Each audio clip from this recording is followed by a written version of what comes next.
All right, sports fans, how's everybody out there doing? William Martin coming at you one more time here on YouTube with another edition of the 300 Pounds of Sports Knowledge Podcast. Now, the heyday of the NFC East was from 1980 to 1995 when that division produced eight Super Bowl championships. Pardon me, nine Super Bowl championships. And over that stretch, the NFC East had both participants. Pardon me, I did get it right. Eight the first time. I'm sorry. But that division had both participants in the NFC Championship game on three occasions. It happened in 1980 when Philadelphia and Dallas met at the Vet. 1982 when Washington and Dallas met at RFK Stadium, and then 1986 when Washington and New York met at the Meadowlands. You think about the legendary coaches and players who ruled the roost in the NFC East at that time, the likes of Reggie White, Lawrence Taylor, John Riggins, Emmett Smith, Tom Landry, Jimmy Johnson, Bill Parcells, Joe Gibbs, and Buddy Ryan, just to name a few. Now, the NFC East has always been the money division of the NFL, and that's due to the fact that you have four of the biggest media markets in the country that call this division home.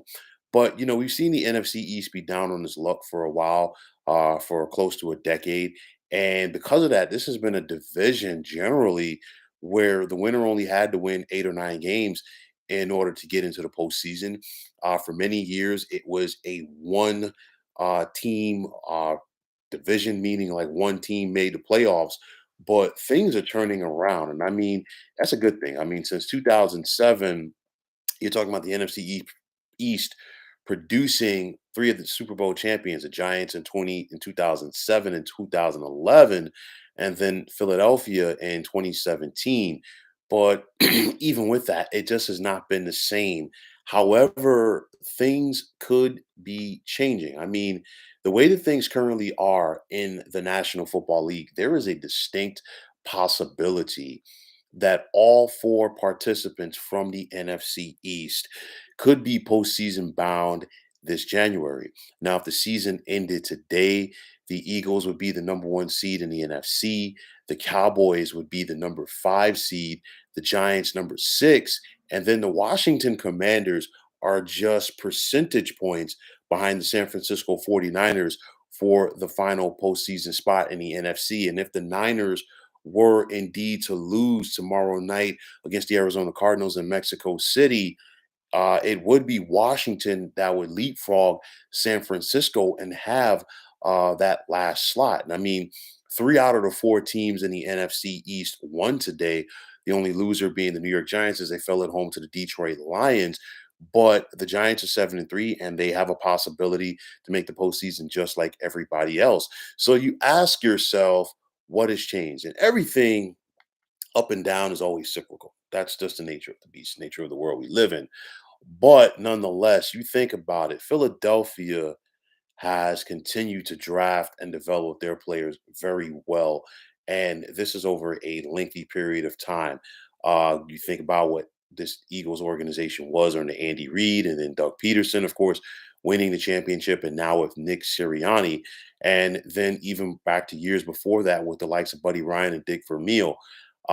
Dallas, they continue to draft players well. They continue to be in contention, but they just find a way to come up short in the postseason. But in recent years, both the Eagles and the Cowboys have been a cut above the Giants and Commanders in this division. The Giants have themselves a new head coach this year in Brian Dayball, and he has really been preaching fundamentals and not beating yourself. Obviously, the Giants didn't do that today when they fell to Detroit, but nonetheless, they've been doing it for a good portion of this season. And then you look at Washington, and this Commanders team, I think, is a microcosm of their head coach, Ron Rivera. They fight, scrap, and claw to get whatever they can get. It's not pretty, but at the end of the day, Washington is finding ways to win games. So you look at it, and the NFL as a whole is in a better place when the NFC East as a whole is relevant. Because again, if you're a network, you want to have these teams on your stations due to the fact that bigger media markets, more revenue, you name it.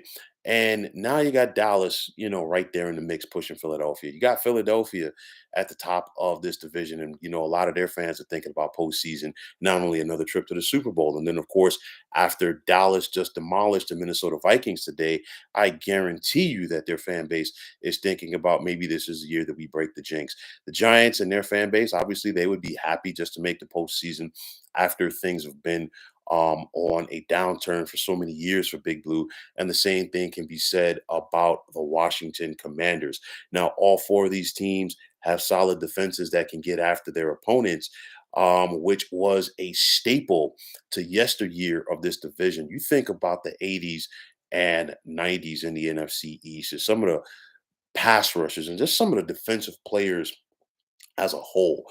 You think about Washington with the likes of Darrell Green, Charles Mann, Dexter Manley, of course, the Giants, Lawrence Taylor, Carl Banks, Harry Carson, Jim Burt, Dallas first, with the Doomsday defense with the likes of Harvey Martin, Randy White, and Too Tall Jones. And then, of course, for the championship years in the 90s with the likes of Charles Haley.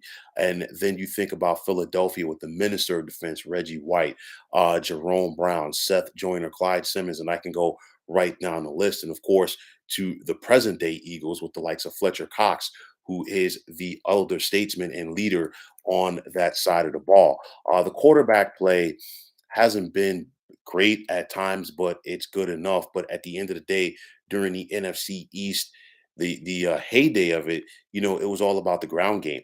And you look at Dallas. Dallas is running the football effectively with Tony Pollard and Ezekiel Elliott, but more Tony Pollard.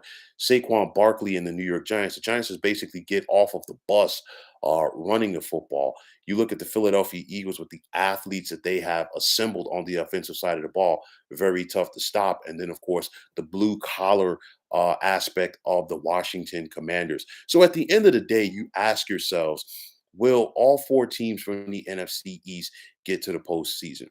Possibility, not a guarantee. I see it at the very least with two teams. But all of these teams are going to face each other in the coming weeks, so they're probably going to bump each other off. You think about it, the Giants have only played one divisional game so far. That was a Monday night loss back in week number 3 to Dallas. Now, on the flip side, for the Giants, they do travel to take on Dallas this Thursday. So that's going to be an all important game for both of those clubs there. They still have to play the Commanders twice as well as Philadelphia. Philadelphia has 3 games in the division under their belt, 2 of those coming against Washington. So they still got to play the Giants twice.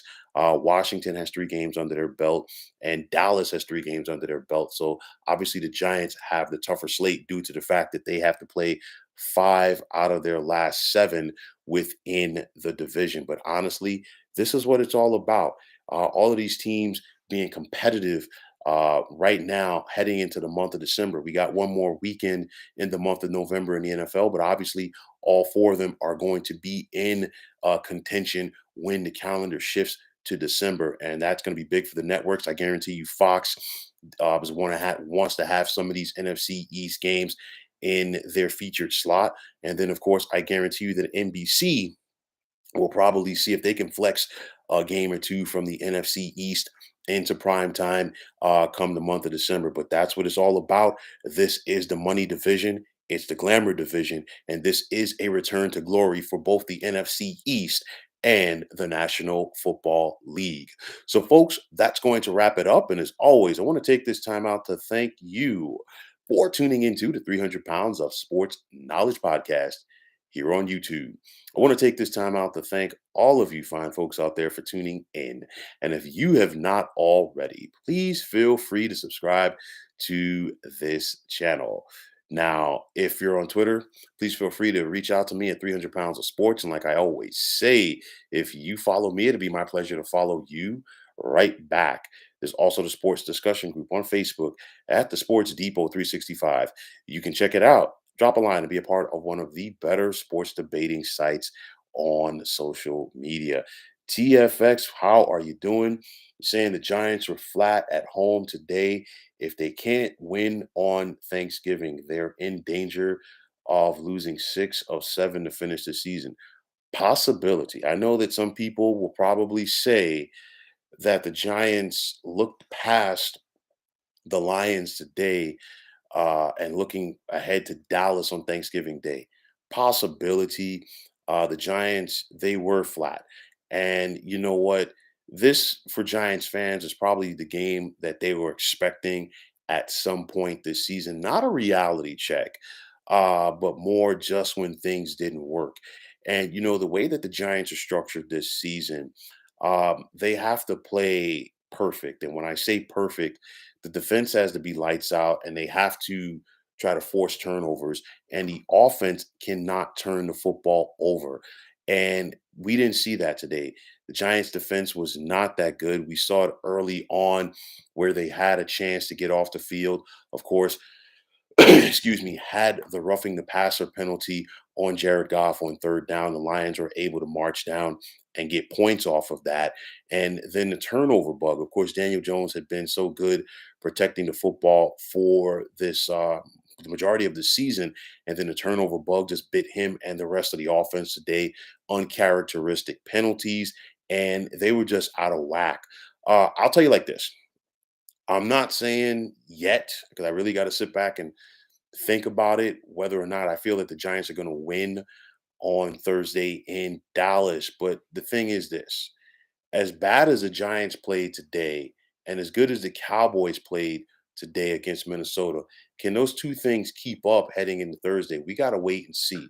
So it's a lot that you got to think about. Obviously, this is going to be the second meeting between the Giants and Cowboys this year. Obviously, the first meeting had Cooper Rush at quarterback as opposed to Dak Prescott. So, there's a lot of things that you got to factor in, but it's going to be put up or shut up time for the Giants coming down in this stretch run right here. But I'll tell you like this, if you're a Giants fan, you still, even with the loss today, you still have to be happy to be in this position as compared to where you've been in the past 5 or 6 years. The thing was this, you think about where the Giants have been typically at this point, the crowds at MetLife Stadium are sparse. They're already thinking about who we can get in the draft. Uh, should there be a coaching change? Question marks about different players. That has not been the case as much. You're saying that they missed Barkley too. He looked small today. The bottom line is the Lions did a tremendous job from the word go as far as stacking the box and saying, hey, you know what? Saquon's not going to beat us. Daniel Jones and these wide receivers are going to have to beat us today. And they simply couldn't get it done. So obviously, it's going to be on Brian Dayball and his coaching staff as far as making adjustments. There are rumors circulating social media that Odell Beckham hasn't narrowed down to just the Giants, Dallas Cowboys as far as the teams that he's going to be interested in signing with. We got to wait and see. I mean, he'd be a shot in the arm for both of those offenses if that were the case. But with that said, I mean, Odell's a big city guy, so we'll see what happens there. That wind at MetLife Stadium was very difficult. We saw Graham Gano, usually a reliable kicker, miss the extra point early on in the first half today, and that was an omen or a harbinger of things to come as the wind just simply caught that ball. And you think typically the Giants know how to use the wind to their advantage over the years at the Meadowlands. That was a Bill Parcells staple, but that was not the case today. And the Lions played like the team that were familiar with the grounds there. Obviously, Dan Campbell knows a thing or two about the Meadowlands because he played for the Giants for several years, and he was a part of their NFC Championship team going back to the year 2000 under the late Jim Fossil, who was the head coach.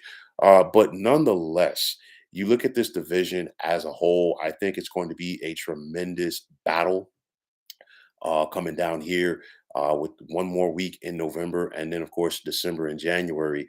The Eagles, I still think they win this division, which is going to leave Dallas, Washington, and the Giants scrambling for wild card spots. Listen, Washington's hopeful to get Chase Young back soon. And the way that Ron Rivera is talking, he's an old school coach. He's going to ride the hot hand with Taylor Heineke. This team is responding to Taylor Heineke in a way that they were not responding to Carson Wentz.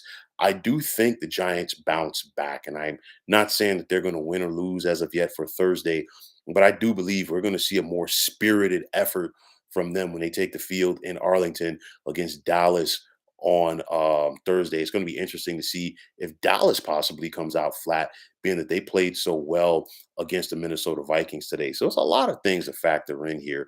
But you know what? This just adds to the excitement of the NFL coming down the stretch. And again, for Giant fans, I know that your team lost today, but still, you got to be happy with where you're at. Again, usually this time of the year, the Giants are 3-7 or 2-8, and you're just looking ahead to see, you know what, who's going to be available in the top five of the draft. So to try to give you some hope for next year, the Giants still got some injuries themselves to deal with. Possibly Wandale Robinson had a long-term injury today. We got to wait and see. But things are suring up for them, and let's see how things play out for the Giants and the rest of their cohorts in the NFC East coming down the stretch. So, folks, as always, it's a pleasure. TFX, definitely good to hear from you on this podcast. And if I don't speak to you, definitely have a happy holiday. So, once again, fine folks, my name is William Martin. I'm signing off, saying take care, have a wonderful day, and thanks again for tuning into the 300 Pounds of Sports Knowledge podcast here on YouTube.